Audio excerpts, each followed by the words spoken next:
The US-Iran peace talks mediated by Pakistan has failed after 21 hours of negotiations. The bad news is that we have not reached an agreement. We go back to the United States having not come to an agreement. US intelligence has detected that China is gearing up to deliver air defense systems to Iran, with shipments potentially arriving within a few weeks. Mazagan Dock Shipbuilders Limited has acquired a controlling 51% stake in Colombo Dockyard for $26.8 million, marking its first international acquisition. US Air Force Chief hosted Indian Air Force Chief Air Marshal A.P. Singh, with discussions focused on interoperability, joint training and capability development. The visit included engagements at Peterson Space Force Base and Nellis Air Force Base, along with an F-15EX familiarization flight.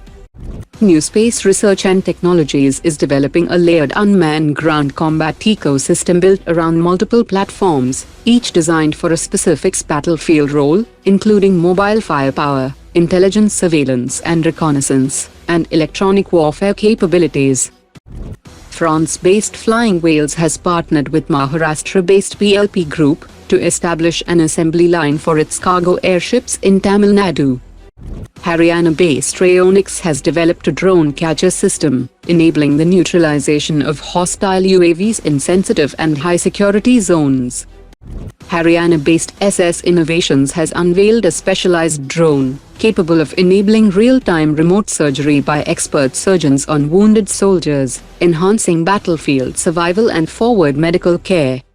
The DRDO chief has inaugurated a comporio die casting facility at Indian Institute of Science, aimed at producing high-performance alloys for advanced defense and aerospace applications. The Indian Army has launched a major AK-103 upgrade under Make in India, adding holographic optics with magnifiers, dual-mode laser systems, suppressors, and modular weapon kits. Over 2,800 units are being procured for Northern Command, with tenders mandating over 50% indigenous content. India is evaluating the induction of 70 km range Russian UPAB-1500 precision-guided glide bombs for integration with its Su-30 fighter jets. It is optimized for striking bunkers, fortified installations, and critical infrastructure using a penetrating high-explosive warhead.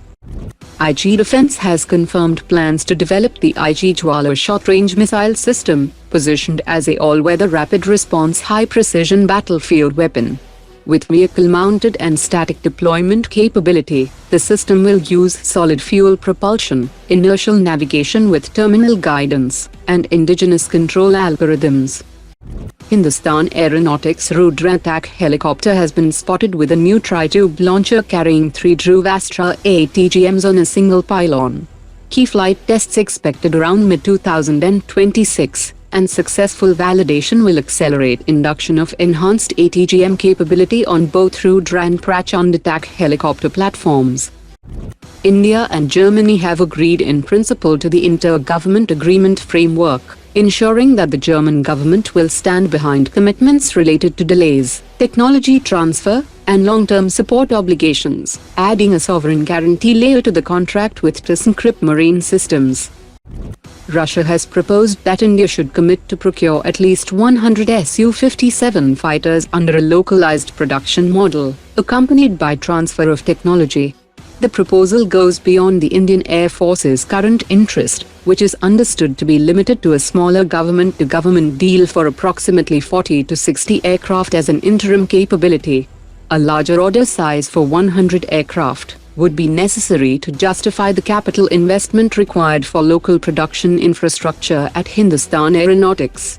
Russia has also floated the idea of reviving the FGFA concept in a modified form, potentially as a twin-seater variant based on the Su-57 export configuration, but this proposal is receiving limited enthusiasm from the Indian Air Force. Today's top 3 comments.